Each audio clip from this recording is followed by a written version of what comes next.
Hello guys, sa araw na ito magtitinola tayo yung pakpak at saka paa ng manok. Kasi inipon ko yun.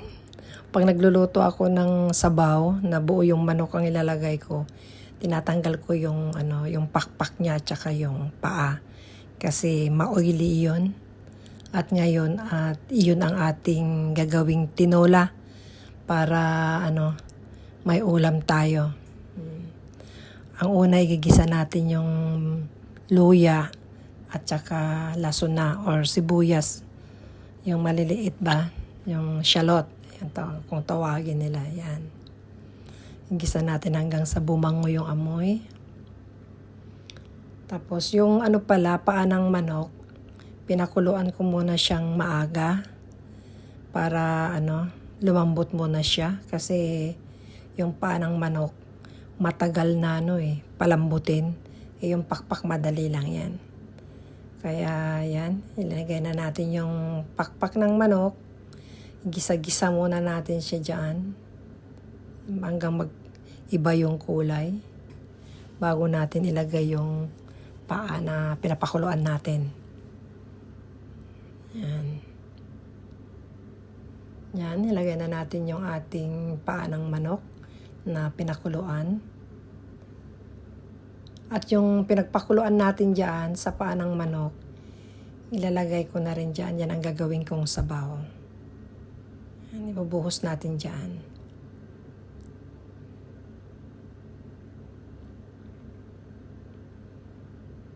At ayan, ilagay na natin para palambutin natin yung ating manok, pakpak at saka yung paa.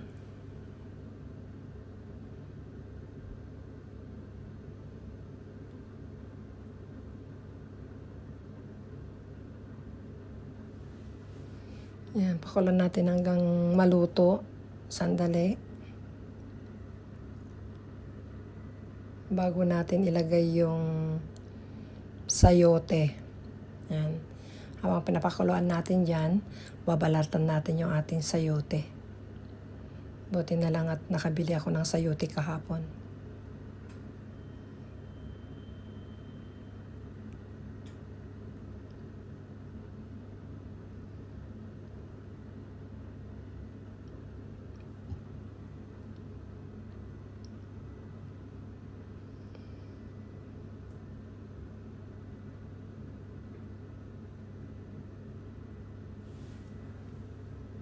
Ayan guys, lagyan na natin siya ng asin.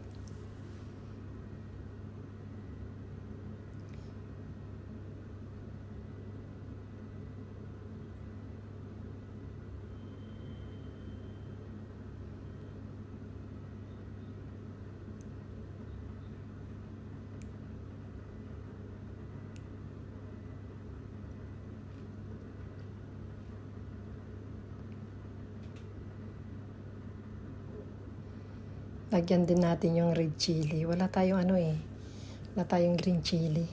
Red lang ang mayroon. Nalagay natin dyan para medyo maanghang konti. Pero hindi maanghang pag hindi mo pag hindi mo dinurog.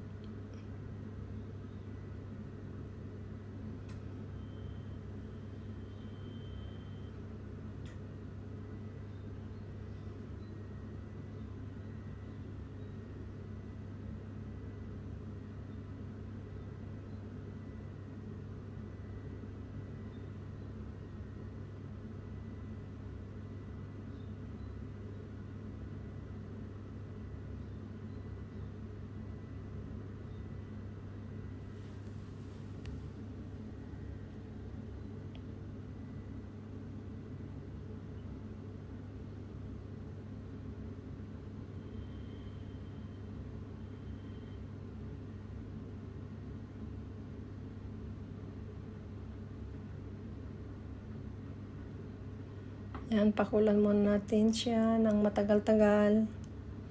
At ngayon, lagyan natin yung ating pulang sili at yung ating sayote. Kasi matagal yan nalutuin din yung sayote, di ba? Kaya, lagyan na natin. Tapos mamaya tikman natin kung maalat na o hindi pa. Dagdagan natin mamaya ng asin Or patis, kung may patis tayo, patis na lang. Yan.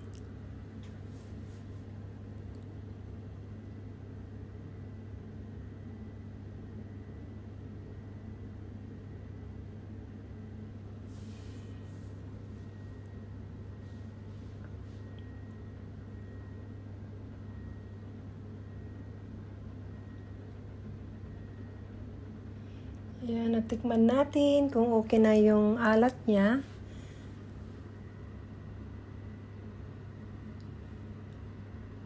At kung hindi pa, dagdagan natin ng asin or patis. Lutuin lang natin yung ating sayote.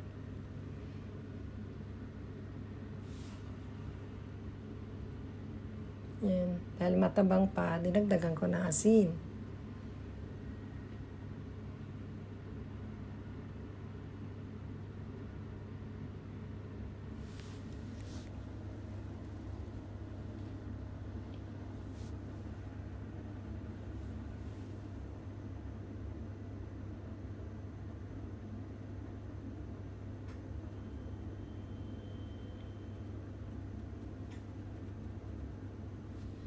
Masarap kasi pag may sabaw, pag ganitong malamig ang panahon, masarap humigop ng sabaw.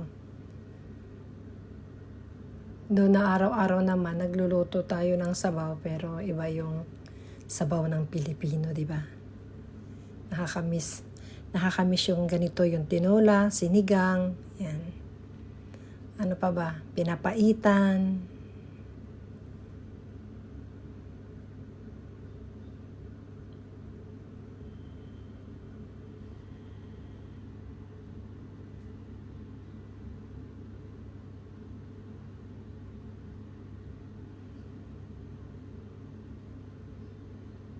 Kahit yung mga paksiw, di ba?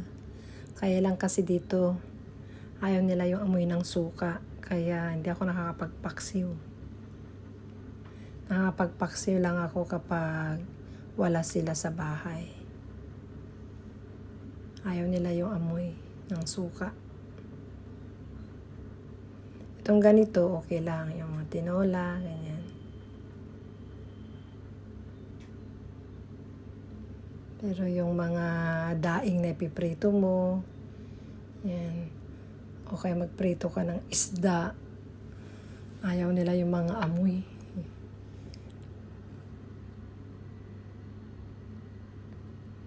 Yan, malapit nang maluto yung ating tinola. Kaya, ready na natin yung ating kanin. At mamaya, ihigop na tayo ng ating tinola.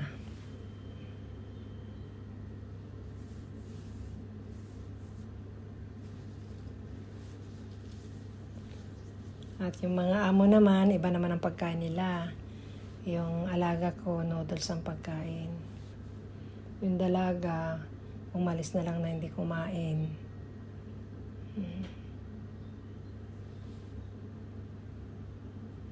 Siguro doon na siya sa opisina niya kakain. Kaya hindi na siya kumain. At ako naman, itong aking ulam. At saka yung dilis. Dilis at saka tinola. Pero to, itatabi ko na yung kalahati bukas para tanghalian ko. Kakain muna ako bago ako lalabas. Para hindi magutom.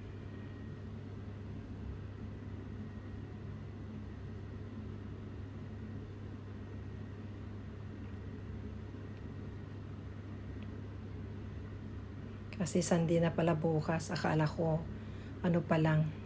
Kasi nung Merkules lumabas. Kaya akala ko Monday ng Huwebes. Yan. Sarap-sarap na ng ating tinola. Malasang malasa na. Luto na rin yung ating tawag yan. Patatas.